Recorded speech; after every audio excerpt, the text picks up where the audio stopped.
नवीन जी, आप 2 बार अपने क्षेत्र में पार्षद प्रत्याशी भी रहे और रन भी रहे हैं। क्या कहना चाहेंगे क्षेत्र की जिस तरह मंगल भवन बना है और आज कुछ समाज के मकान पीएस पार्क में तोड़े गए, क्या कहेंगे? मुझे आपके चैनल के माध्यम से ये जानकारी हो गई कि ये हमारे बिजनेस पाड़ी के बगल में जो पाई टंकी थी वहाँ पे कुछ मकान गिराया गया। मुझे बड़ा दुख के विषय बताना चाहता हूँ कि वो अधिकारी कहाँ सो रहे हैं, जो अधिकारी जो इनको ये नहीं समझ अकल आ रही है कि ठंडी के टाइम ये बेचारे 50 घर जो तोड़े हैं, ये बेचारे कहाँ जाए। इनको आपने कहीं अगर झुग्गी झोपड़ी दी है या कहीं रहने का व्यवस्था बनाई हो तो आपने तोड़ा तो ठीक है, अन्यथा अगर आपने बगैर ऐसे मजबूरी से उनको तोड़ लिया है, बेचारे मजबूर आदमी कहाँ जाएंगे, कहाँ रहेंगे। हम कहते हैं अगर ये अधिकारी को ही अगर अभी ट्रांसफर किया जाए तो इनको भी तकलीफ होती है कि मेरा ट्रांसफर तुरंत हो गया, सरकार ने कर दिया, मैं कहाँ लेके जाए और ऐसे लेके जाऊँ। वो तो बेचारे इतने सालों से रह रहे हैं, वो जितने सालों रह रहे उनको तोड़ने का क्या अधिकार था। और जब आपके क्षेत्र का एक पार्षद है, उसने भी उसका हस्तक्षेप नहीं किया, क्या कहेंगे? देखिए, सौरभ देव हमारे क्षेत्र पार्षद है, ये उनका हमेशा का रोल रहा है कि उन्होंने कभी भी हस्तक्षेप नहीं किया किसी मामले में। जो कि समाज के वो नेता है, आज उनको समाज ने चुना है और हम तो चाहते हमारा भाई है वो, उसको समाज के प्रति का बहुत आगे आना चाहिए। जहाँ भी ऐसे मामले हो समाज के प्रति, वहाँ पे उसको बढ़ चढ़ के हिस्सा लेना चाहिए। ये नहीं अभी हमारे समाज के लोग यहाँ रह रहे हैं, इनको 2 महीने का मोहलत दी जाए जिससे कि हमारे लोग बिखर ना पाए। वहाँ की जनता कह रही है उन्होंने वोट नहीं दिया।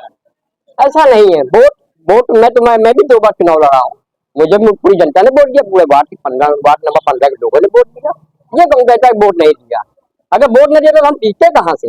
भाई मेरे पास तो मेरा एक वोट है ना, बाकी तो जनता ही वोट देती है ना हमको नेता बनाती जनता है।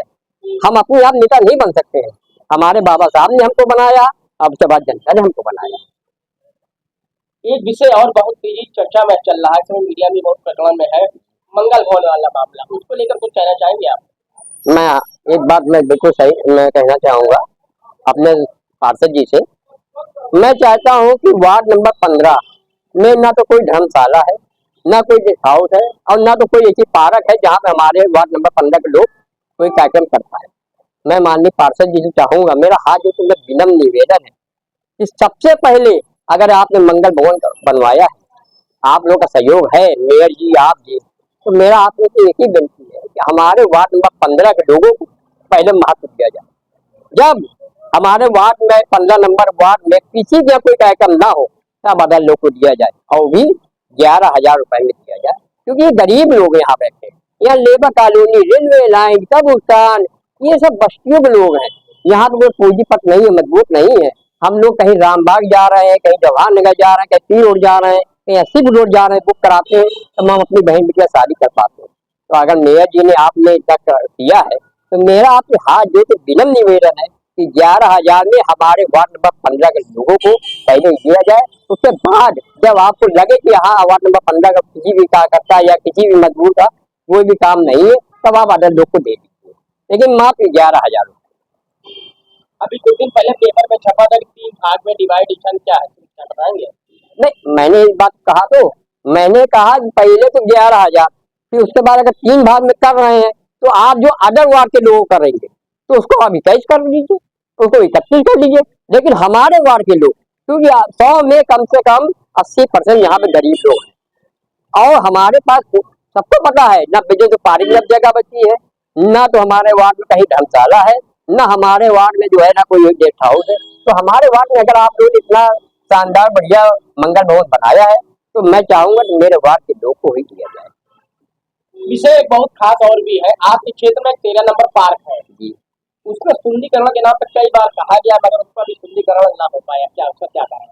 देखिए, उसमें उसका कारण ये है कि यहाँ की जो हमारे एरिया के जो नेता है ये यहाँ पे खुद नहीं चाहते कि यहाँ पे सुंदरीकरण हो, क्योंकि हमारे अगर कुछ चीजें देखिए हर आदमी अधिकारी नहीं करता है, समाज के लोग, रहने वाले लोग, मोहल्ले के लोग का भी सहयोग होना चाहिए। वो खुद नहीं चाहते, कुछ लोग चाहते बने, कुछ लोग चाहते बिगड़े, इस वजह से वहाँ का विकास नहीं हो पा रहा है। लेकिन हाँ, विकास होना चाहिए, क्योंकि विकास होने का मतलब ये है कि जब जनता ने हमको चुना है, जनता ने हमको विधानसभा, पार्षद, लोकसभा में पहुंचाया, तो मेरा भी कर्तव्य बनता है कि मैं जनता के प्रति खड़ा हूँ। एक विषय और भी है, दुर्जन स्वरूप पार्क में एक बाबा साहब के नाम से एक पार्क बनाया जा रहा है।